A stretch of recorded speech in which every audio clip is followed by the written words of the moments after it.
வணக்கம் வீவர்ஸ். இன்றைக்கி நம்ம அமிர்தம்மாள் சமையலில் பார்க்க போகிற வீடியோ மாயன்கீரை பொரியல் தான் பார்க்க போகிறோம். இது வாங்க எப்படி செய்கிறதுன்னு பார்க்கலாம். இப்போ மாயன்கீரை ஒரு கட்டு மாயன்கீரை எடுத்து வச்சுருக்கேன். இது எனக்கு என் ஃப்ரெண்டு கொண்டாந்து கொடுத்தாங்க. இந்த கீரை சாப்பிட்றதுனால நம்ம உடல் நலத்துக்கு ரொம்ப நல்லது, ஊட்டச்சத்து நிறையா கிடைக்கும் அப்படிங்கிறத மாதிரி சொன்னாங்க. இது ஹீமோகுளோபின் அதிகரிக்கும் அப்படிங்கிறத மாதிரி சொன்னாங்க. நான் இந்த கீரையை இப்போ தான் முதல்ல நான் என் வீட்டில் செய்கிறேன். இந்த கீரைக்கு நம்ம சுத்தம் பண்ணும்போதே அதில் இருக்க அந்த பெரிய காம்புகள்லாம் நம்ம எடுத்துடணும். இந்த மாதிரி சுத்தம் பண்ணிவிட்டு இப்போ எல்லா கீரையும் சுத்தம் பண்ணி எடுத்தாச்சு. இதை ஒரு பவுலில் சேர்த்து 4-5 முறை கழுவி எடுத்துடலாம். இப்போ ஒரு பவுலில் ஒரு செம்பு தண்ணி ஊற்றி கொதிக்க வச்சுருந்தேன். அதில் கீரையை போட்டு நல்லா வேக வச்சிடலாம். ஒரு 2-3 நிமிஷம் இதை வேக விட்டுருவோம். இந்த வெந்த கீரையை நம்ம எடுத்துட்டு இந்த மாதிரி ஒரு பவுலில் பச்சை தண்ணி ஊற்றியிருக்கேன். அந்த தண்ணியில் போட்டு இதை கழுவிடலாம். இந்த தண்ணியில் 1 நிமிஷம் போட்டு அப்படியே அதை எடுத்து மாற்றி வச்சுருவோம்.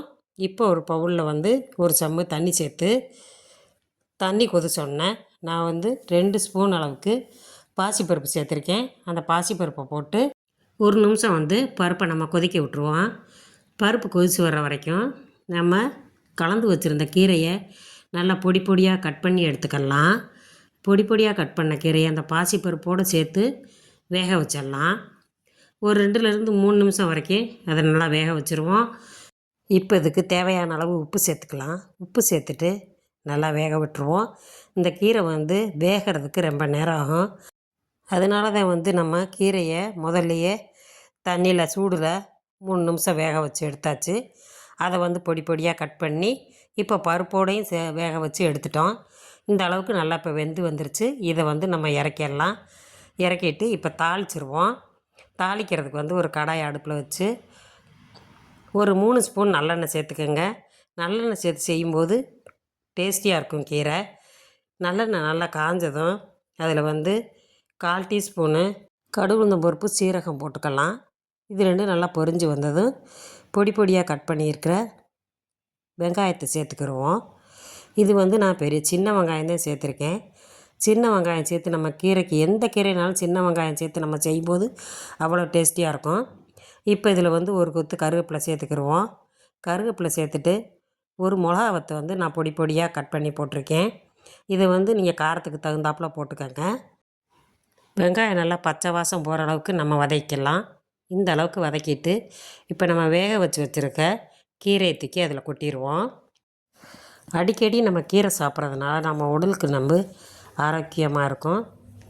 இந்த மாதிரி கீரைகளை அதனால தான் பெரியவங்க அடிக்கடி கீரை செஞ்சு சமைச்சு சாப்பிட்டுருந்துருக்காங்க.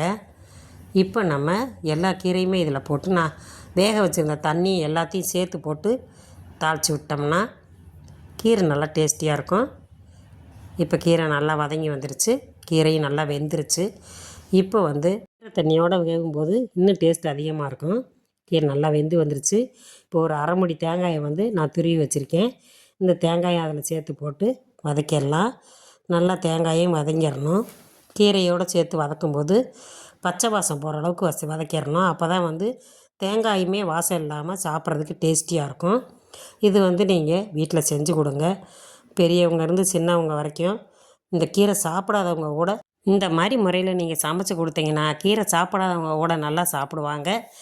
இந்த வீடியோ உங்களுக்கு பிடிச்சிருந்துச்சுன்னா நம்ம வீடியோவை மறக்காமல் லைக் பண்ணுங்கள், சப்ஸ்கிரைப் பண்ணிடுங்க, உங்கள் ஃப்ரெண்ட்ஸுகளுக்கெல்லாம் ஷேர் பண்ணி விடுங்க.